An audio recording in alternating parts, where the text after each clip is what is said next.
untuk kelas 11 IPS, ini Ibu memberitahukan cara perhitungan PBB, pajak bumi dan bangunan. Secara teori, kalian bisa membaca sendiri di buku. Kalau memang ada yang kurang jelas, kalian boleh tanya ke Ibu melalui WA. Nah, dalam menghitung PBB, yang perlu diketahui adalah NJOP, nilai jual objek pajak. NJOP TKP, nilai jual objek pajak tidak kena pajak. NJOPKP, nilai jual objek pajak kena pajak. Sementara tarif PBB adalah 0,5%. 0,5%. Untuk menghitung PBB, rumusnya adalah rumusnya 2, tapi ini berdasarkan nilai dasar perhitungannya. Ada yang 20%, ada yang 40%.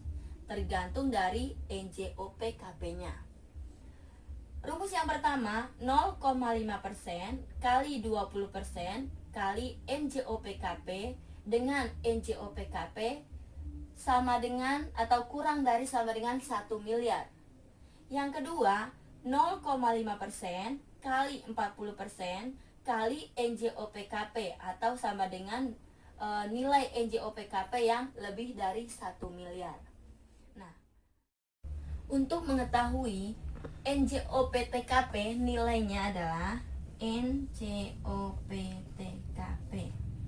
Untuk nilai nominalnya minimal 10 juta. Maksimal 12 juta. Nah, itu untuk pelajaran kita. Sebetulnya secara umum bisa berbeda-beda setiap daerah. Bahkan ada yang sudah 20 juta. Tapi untuk pelajaran kita sementara ini atau selama pelajaran kita yang kita gunakan adalah minimal 10 juta, maksimal 20 juta, tergantung nanti permintaan soal. Satu lagi, bagaimana kita bisa mengetahui NJOPKP? Itu bisa kita lihat dari berapa NJOP-nya. Kemudian berapa NJOPTKP-nya. Lalu itu dikurangkan, maka dapatlah NJOPKP. Ya, mungkin itu saja. Semoga bisa dimengerti, semoga bisa dipahami. Jika ada yang kurang jelas juga, silahkan ditanyakan. Demikian, terima kasih. Baik, kita lanjut dengan contoh soal. Tuan Amir mempunyai rumah di kawasan Jakarta Utara dengan tanah seluas 150 meter, senilai 3 juta per meter persegi. Luas bangunan senilai 4 juta meter persegi. Hitunglah PBB per tahun dengan NJOPTKP 10 juta. Nah, dari soal ini kita harus cari NJOP-nya dahulu. Nah, ini jawabannya. NJOP tanah 150 meter persegi dikali dengan 3 juta. Maka dapat hasilnya 450 juta. NJOP bangunan dari tanah 150 meter yang dibangun hanya 100 meter. Nah, 100 meter dikali 4 juta. Maka dapat 400 juta. Maka total NJOP adalah 850 juta. NJOPTKP 10 juta. Maka dikurangi 10 juta sehingga total NJOPKP adalah 840 juta. Setelah diketahui NJOPKP, maka kita bisa menentukan apakah berapa dasar pengenaan pajaknya, 20% atau 40%.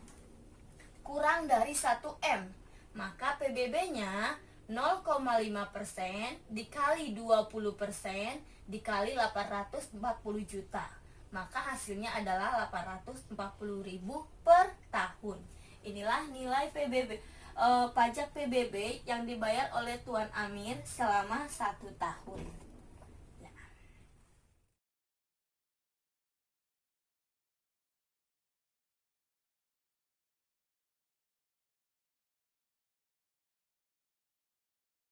Baik, contoh selanjutnya, contoh yang kedua, di sini ada sebuah rumah seluas 400 meter persegi yang terletak di atas sebidang tanah 1000 meter persegi. Jadi rumah 400 meter, tanah 1000 meter. NJOP tanah diketahui 802.000 per meter persegi dan bangunan 968.000 per meter persegi. Sedangkan NJOP TKP ditetapkan senilai 12 juta per tahun. Berapakah PBB terhutang? Nah, untuk menjawabnya sama seperti yang tadi, hanya kita mau melihat berapa NJOP TKP-nya. Untuk NJOP tanah 1000 meter kali 802.000 diketahui 802 juta. NJOP bangunan 400 meter persegi kali 968.000 dapat 387.200.000. Maka total NJOP adalah 1.189.200.000. NJOP TKP senilai 12 juta sehingga diperoleh NJOP KP 1.177.200.000. Dari total NJOP KP senilai di atas 1 miliar, maka dasar pengenaan pajaknya adalah 40%.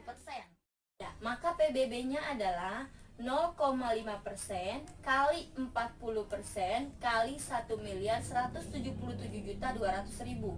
Maka hasilnya diperoleh 2.354.400 per tahun. Itulah yang dibayar PBB untuk tanah seluas 1000 meter dengan rumah seluas 400 meter persegi. Ya.